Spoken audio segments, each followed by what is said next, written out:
Hi. Oh, hi. How are you? I'm doing well, thank you. Do you want to come inside? Yeah, of course. All right.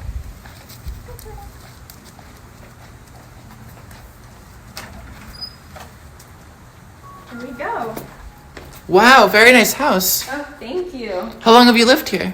I lived here since before COVID, I think. Oh gosh. I know, right? Well, thank you for letting me ask you 33 questions today. Yeah, of course. It's my pleasure. So, how did you start your day today? I started my day by walking my dog and getting ready for this. What does your perfect morning look like? My perfect morning looks like waking up early enough to be productive, but not so early where I can't sleep in, and having enough time to read. What do you like to read the most?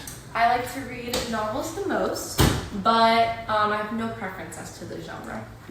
What is the most exciting thing in your life right now? Probably the plans that I've made.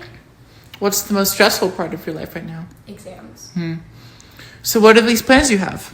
I'm going camping this summer, and I'm also going to go visit my sister, which I'm really excited for. What have you been working on the most lately? Studying, but also filming for my film, of course. What was filming like for it?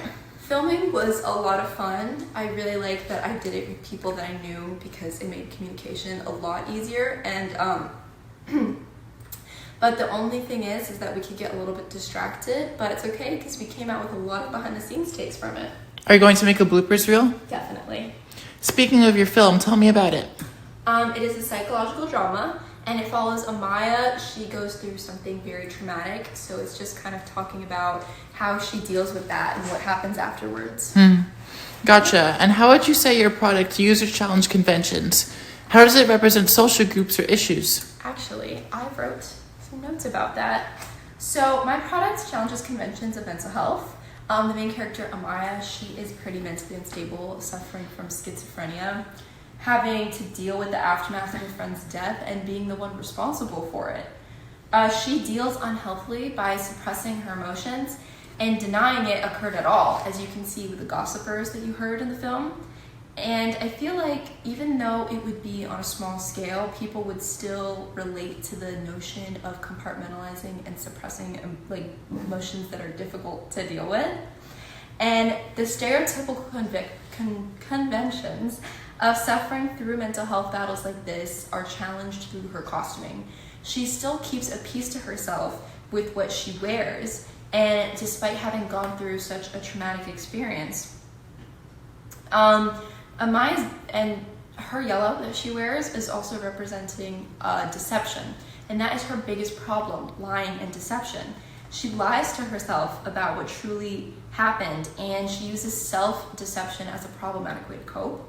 She also lies to Caitlin and everyone else because of her guilt and denial, and she's trying to assure that she's fine and she doesn't care. I wanted my film to not only approach these very common ideas of mental health, but also challenge them in a way that other films usually don't. Very insightful. Thank you. I try. What was your experience like creating previous projects? Do you want some water? Yeah, sure, thank you. All right. I had a lot of fun creating previous projects. It was much smaller scale, but definitely much smaller scale, like I said. I chose to plan, edit, and film and produce, here you go, this entire thing on my own, which made it a lot more difficult, but I overcame it. Very nice, very nice. Thank you. So what do you usually cook in this kitchen? I usually cook a lot of, I'm a big baker, so desserts, but for the most part, I think mainly pasta or smoothie bowls. What room do you think you spend the most time in? Definitely my room, or this room here, actually, a lot lately. Oh, what do you do here? Yes. Study? Yes, definitely. And working out, too. Do you like working out? Definitely, but the issue is I never have any time to, so, yeah. What else do you do in your free time? Spend time with people. Have you found a lot of free time lately with the film? Definitely not. Yeah. How does it engage with audiences, and how would it be distributed as a real media text?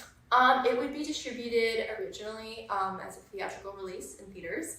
And then it would go to a streaming service, probably something like Netflix.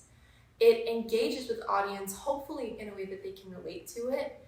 These mental health struggles is something that everybody experiences. Everybody goes through this. So even though her situation is definitely an uncommon situation, this idea of mental health is something that I hope people can resonate with, and I hope people can connect with. Oh. How did your production skills develop throughout this project? My production skills developed a lot. I really like the process of taking storyboards to camera shots and getting creative, stuff like that. I also wrote some stuff down about that. That's the fun part for me, is figuring out how I wanted everything to look. The way I film the shots also helps me have a lot of creativity with the editing. The part where you can see all the credits and the title with the characters and the way that's edited, I know I wanted to create that, but I didn't know how. So I was really challenged in that sense, and it ended up turning out great. I improved my editing skills a lot by using resources like online videos or my notes, and I got much more comfortable with my editing software, my filming process, and just production in general. And I feel like this film was really a catalyst of that. Do you think you're going to work on something else like this in the future? I'll definitely try. What's been the most surprising part about making it? How important the planning process is. Yeah. Did poor planning ever get in the way of it? Oh, definitely. But I learned my lesson. You have a beautiful backyard. Oh, thank you. Do you want to see it? Of course. Here we go. Wow, did you do a lot of work for the film here? Not as much as I'd hoped to. What's your favorite activity to do here? Probably to eat some good food, and listen to music, and just watch the turtle play outside. For your film, what other ways did you incorporate symbolism into it? I really wanted to incorporate little details that I knew a lot of people probably wouldn't notice. Names are incredibly important, so I wanted to choose names that had meaning for the characters. Like Danny's name, it is short for Daniela, which is an anagram of denial. And Amaya's name, it means the end. So in a way, their names kind of symbolize something for each other. Like Danny, she's the one in denial, it's Amaya who is. And Amaya was the one who brought the end for Daniela. So the fact that their names mean something for the other girl kind of shows how close they were.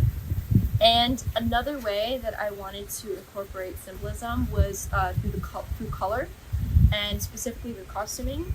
Just like how Amaya's yellow means deception, she isn't the only one with significant costuming. Caitlin, she wears this pink sweater, and pink is supposed to be for someone who is gullible, someone who is innocent, and she's really the one who's been taken advantage of just because she's lied to about what truly happened, and she has to go through that, not knowing the truth. And then Daniela's white hoodie, it also means something. It's supposed to symbolize being a victim, and she is a really big victim in the story, having been the one who was killed.